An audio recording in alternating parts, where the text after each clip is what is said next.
Assalamualaikum everybody. I hope you all are doing great. Assalamu Alaikum. And this is Love and Joke with Programmer.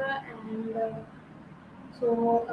this interview is special and good for me because the government is a good person and is start a military officer and but he also participate in designing and systems and they join US military. So let's start this interview with taking her own intro because they give the all and they are all right things that they can do. Yes. Hello. How are you? Rita? Very good. Glad to be with you today. Yeah. Hello. How are you?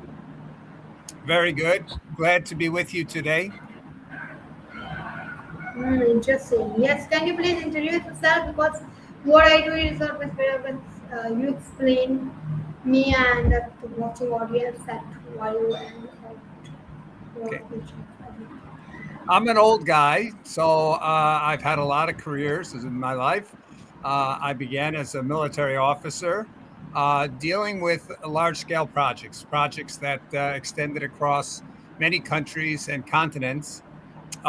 Then went into management consulting, consulted to the top echelons of a lot of major corporations, including all the banks in Switzerland regarding the future of money, and moved then into technology. And I built a large multinational enterprise in database management systems. We were the top market, the leading company in the market in 8 industrialized countries.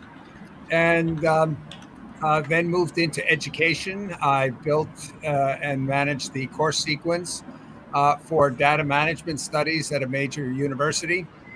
From there, went back into technology. I brought cloud technology to one of the largest banks in the world. Then went on to architect and build one of the first cloud-based enterprise management systems. We serviced more than 2,000 retail companies in the eastern part of the United States. And then I retired and focused more on the United Nations and became the vice chair of the NGO Committee for Education, Learning, and Literacy at the United Nations in New York. I'm also the representative of the Italian Diplomatic Academy to the United Nations. And I am the president of a Rotary Global E-Club, the Dare to Be Great Global E-Club. Rotary is the largest association of business and civic leaders in the world. We are in 46,000 locations around the world. I think 3,500 or so in India alone. And that's me. And my focus right now is trying to be of service to the world. Now that I am retired from my business needs, how do we help build the future we want for this world? And I see the primary opportunity for achieving that working through young people around the world by daring young people like yourself to dare to be great, dare to do things that you never believed you would be able to do. And so that's it. That's me. Thank you.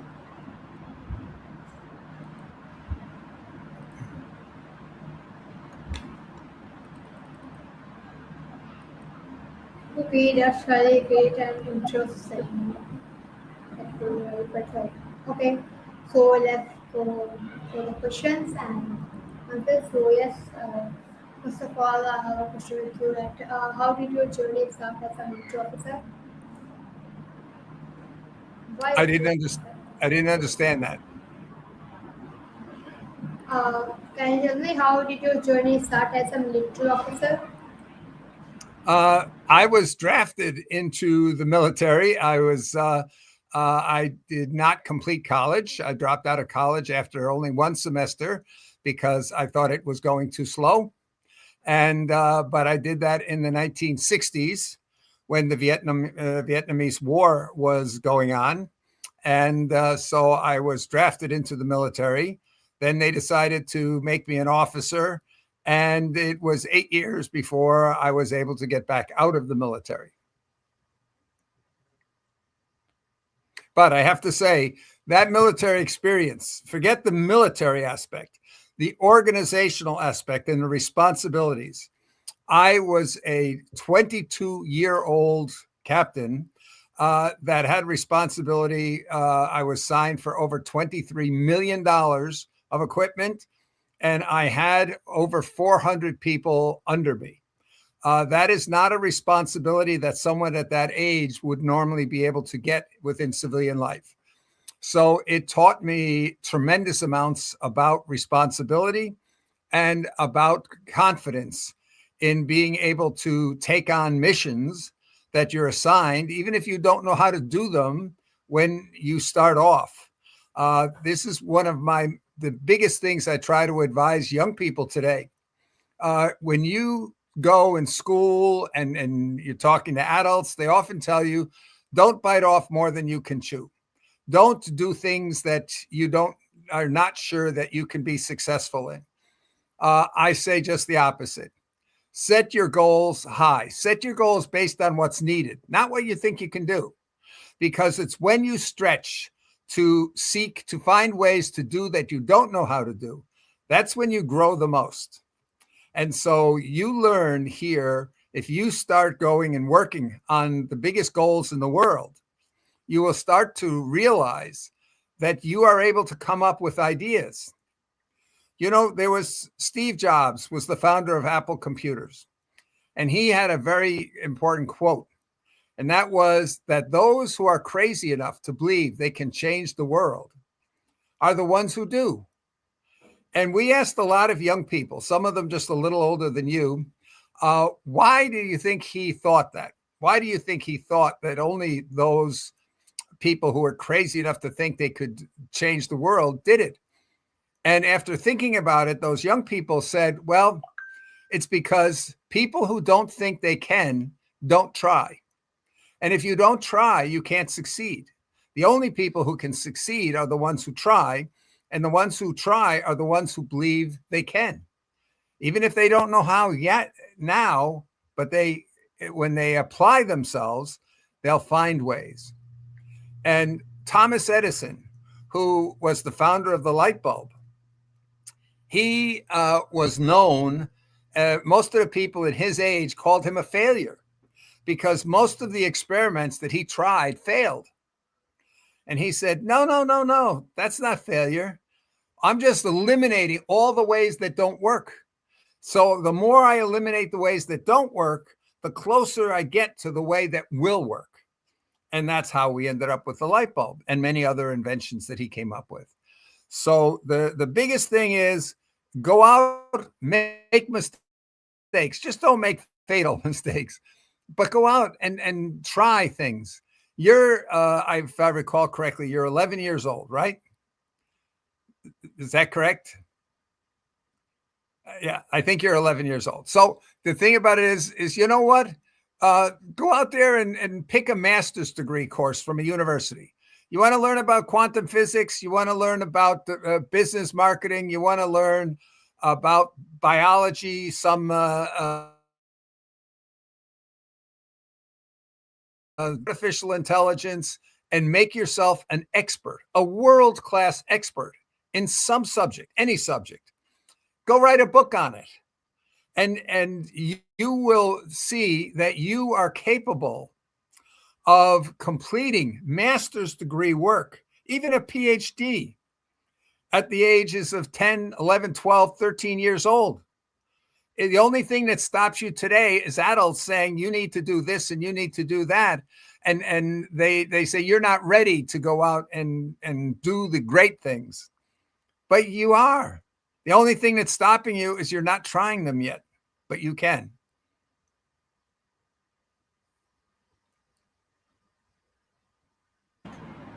That's great auto journey, and so that's interesting. Yes, we go on our next question. Yes.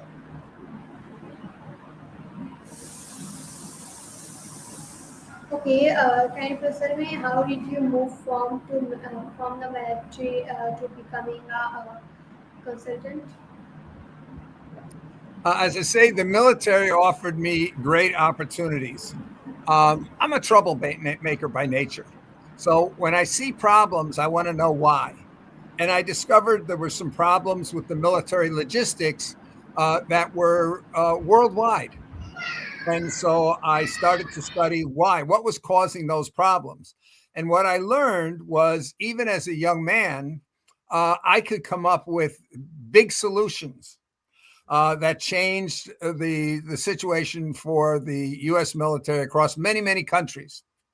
And so when I got out, or actually before I got out, I started going to a data center, a control data center, and I taught myself how to code, how to write programs. And I did that by asking all the commercial customers that were using the data center, how do I do this? How do I do that? And one of them eventually offered me and said, hey, if I'm going to spend so much time teaching you how to do this stuff, you might as well be working for me. So he offered me a job, and that got me started. But because I had had that experience of working with generals and working across entire countries, I was not afraid when I went into management and consulting to deal with the highest echelon of people because I just told them the way things were. So many people out there tell people what they think those people want to hear rather than the truth and what's going on. But the people who have power, they want to hear the truth. And loyalty is not about saying yes, sir, to everything a superior asks. The most unloyal thing you can do is allow a superior to make a mistake because you were afraid to tell them that it was a mistake. And so, because I had that attitude, uh, I was respected and by the top level people who brought their chefs, their cooks with them when they went to big meetings. They all had their private chefs that all cooked their special meals. So dealing with that kind of level people. And so that's how I got started in that. And I ended up being responsible for our management consulting efforts across a number of countries in Europe. And from there, I learned a lot about technology, about the methodology to automate the development of software. And that got me an offer to join the executive staff of a small database company. And I concluded that the way to grow that company was to make it a world leader.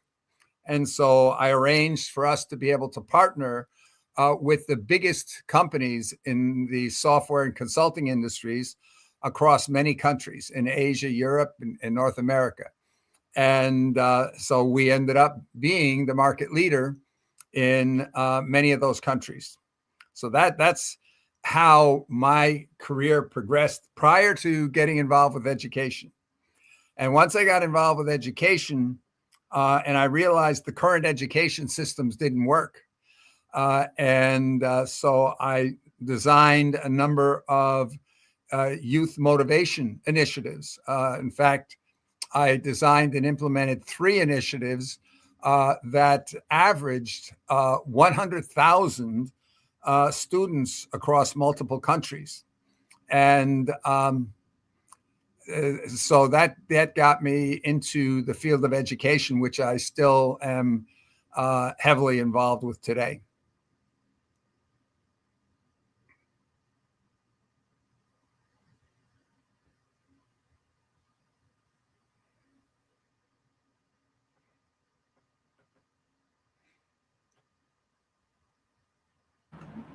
Okay, that's great journey of course, and so interesting. Okay, now my next question is that What does dare to be great mean to you? What does it mean? uh, as I said, most people, especially young people, you're sort of told, do this now, then wait, and maybe later you can do bigger things. My feeling is that the world, many of the problems we have in the world, is because people don't think they can do anything about them. They're afraid to try. And as I said, if you don't try, you can't succeed. So, Dare to Be Great is an initiative that we started back about 7, 8 years ago, uh, in which we challenged primarily young people to go out there, see what the problems are, analyze the problems, and dare to think about how to solve those world problems. I'm thinking about things like how to solve world hunger, how to solve world gender inequality, how to solve climate change, how to solve the inequalities in education. There's so many areas out there that we need to solve. We're not making any progress on them. The United Nations is reporting that the Sustainable Development Goals, we're not going to achieve hardly any of those, none of the important ones, by 2030. And the reason is because nobody's trying.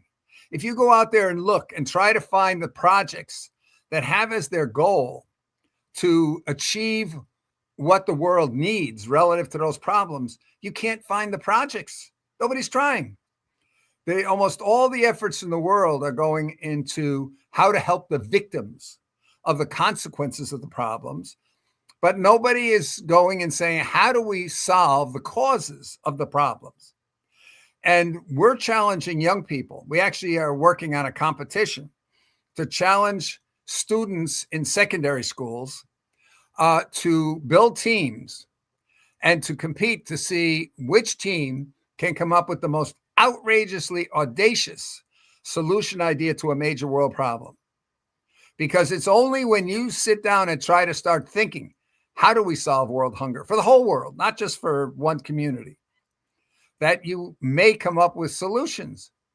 But if you never try, if you only look and say, oh, well, we can do something in one community, maybe we can get water for one community, we're losing ground because we're only dealing with a few percent of the world population. Until somebody sits down and says, we need a plan how we're going to deal with the whole world population, you're never going to find it. Like this, the old saying, you can't hit what you don't aim for. You can't achieve what you don't try for. And so that's what Dare to Be Great is all about.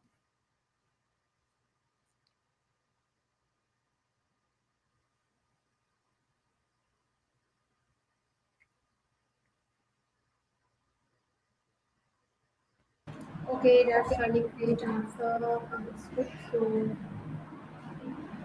So now my last question is that mm, what is virtually and how does it help people? Repeat that, please. What is Rotary and how does it help people? Okay. Rotary is the world's largest association of business and civic leaders around the world. We're in 46,000 locations worldwide, and we do roughly 1 million projects around the world every 5 years. For example, in India, you may have heard of the Chennai Declaration that was done, maybe about 5, 6, probably 8 years ago now, where Rotary adopts 10,000 schools in India a year and helps build the water, sanitation, and hygiene programs in those schools. So basically, Rotary adopts 10,000 schools in India per year because so many schools in India lack sanitation facilities, especially sanitation facilities for girls. So this is an example of the kind of work. So we build schools, we build medical clinics, we support education programs. We have one of the largest funds in the world dedicated to service. The motto of Rotary is service above self. It's how do we help better the world, the whole world? And this is what in our club that we are looking at to say, how do we help in Rotary maximize the success of those 46,000 locations around the world? How do we employ, or leverage concepts like economies of scale so that we can be most efficient in supporting all those local clubs in being able to solve the problems of their communities? So that's what Rotary is about. And our club is, we like to think of ourselves as a little bit of a leader within Rotary to try to accelerate the advancement of this concept of maximizing the benefit to the world. I'm also within Rotary. I'm a founding board member of the Rotary Artificial Intelligence Fellowship. That is the global entity within Rotary that is concerned with looking at how do we leverage artificial intelligence to be of the most use to the world, but also how do we take care to make sure that artificial intelligence does not turn against us, does not go and damage humanity. So we have to be cautious and make sure we don't make mistakes. But at the same time, we're seeing artificial intelligence is coming up with cures for things like cancers. For so many problems, we are finding the solutions to them. So artificial intelligence is going to affect your life in a major way. You may never have to go and work for a living anytime in your life, because there's an estimate that artificial intelligence within the next 5 to 20 years will eliminate all jobs for humans. And while a lot of humans are really afraid of that and say, well, how are we going to live? Where are we going to get money from? The same time is the recognition that that may force us in the world to say, how do we work together to share all the benefits? If AI and robots are building and making everything humans need and providing all the services we need, then we can focus on the things we're truly passionate about. If you love music, but you're not good enough to make a living at music, you'll be able to go and pursue your musical interests. The same with arts, but also the same with any kind of endeavor that may interest you. But we're only going to get there if we work together. And unfortunately, the world there's too many countries and corporations that are saying me, us first. And that's a great danger for the world, because AI has the potential to literally destroy us all, create a pandemic that will just kill all the humans. So we've got to learn how we work together to be able to protect this world, but still get all the benefits that AI and technology can provide. Thank you.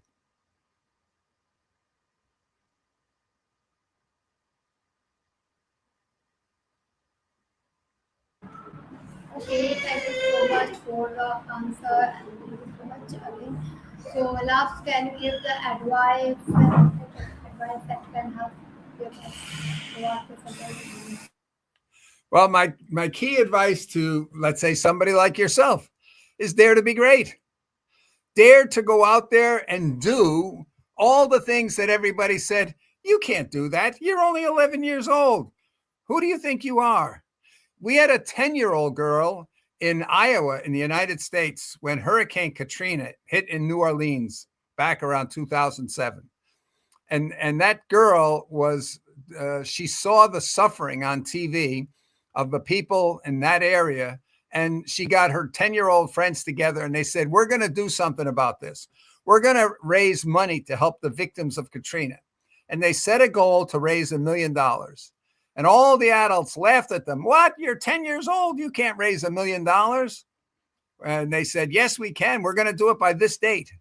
Well, the date came and went. They didn't raise $1 million. They raised $10 million.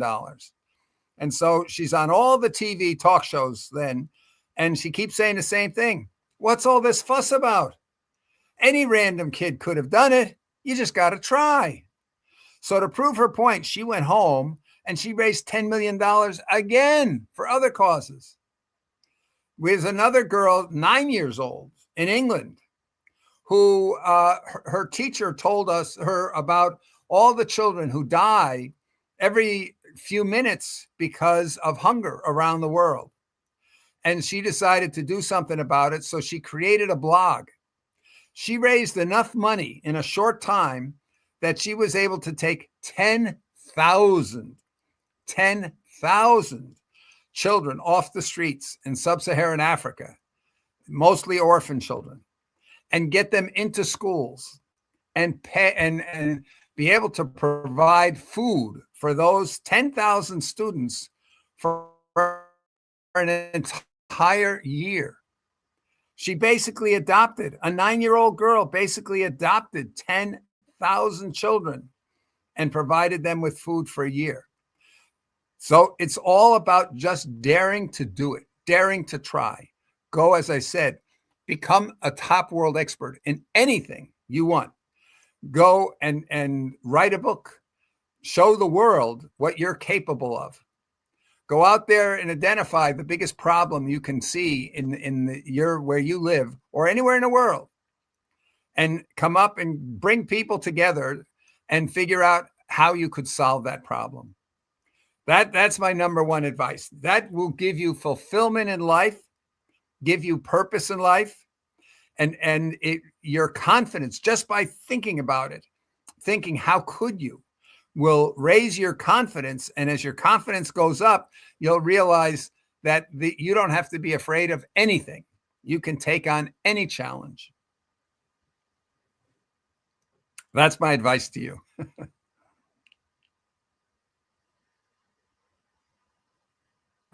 Thank you so much, Will, and it was a great interview with you. And thank you again for listening to you guys. Yes. Okay.